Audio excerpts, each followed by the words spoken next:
I'm Nick Baxter, and I'm a professional drum teacher and session musician locally here in Pittsburgh.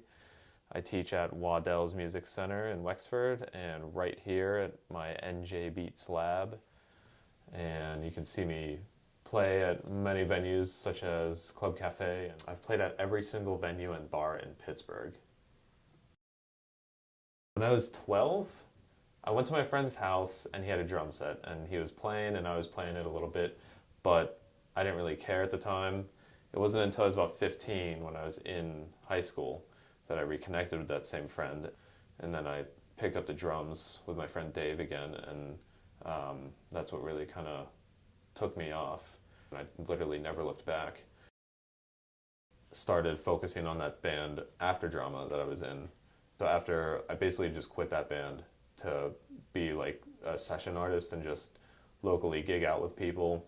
So I got this, before I quit that band, I got offered this tour from another local band, and I ended up taking it.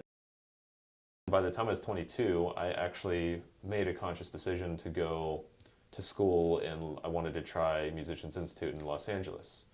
So before I was going to send all my information and apply and do everything for that, I got word from my friend Jason in my old band After Drama about this new band that needed a drummer and bass player, and that happened to be the Morning Light.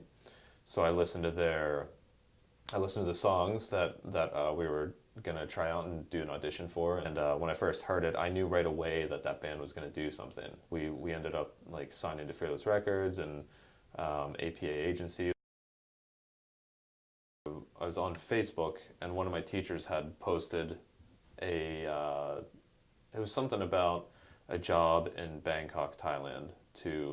They needed a drum teacher for this new school that was opening up. I ended up getting the job in Bangkok, teaching drums there in Thailand to kids and some adults too. So it ended up working out really well. I felt like I actually proved myself. I actually felt like I graduated into this professional line of work that I've always been wanting to get to and get with teaching, and just that's when I kind of realized I can do this for the rest of my life. I can actually sustain this as a career.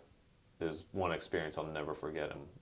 I was in this band called RMS, which I actually got to go to Singapore and play a show, and ended up winning the best band in Thailand for that competition.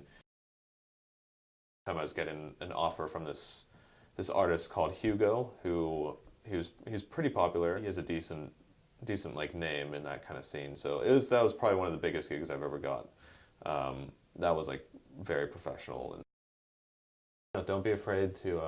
I'm glad that I always just kept pushing through, and I wasn't afraid to fail. Because if I did that, then I feel like I wouldn't be where I'm at right now. And there was a lot of struggles, and I'm always going to be paying my dues. And everybody's going to be, in my opinion, everyone is always going to be paying their dues in one way or another. But, if you truly love what you do, you should make that your career. You should make that your life.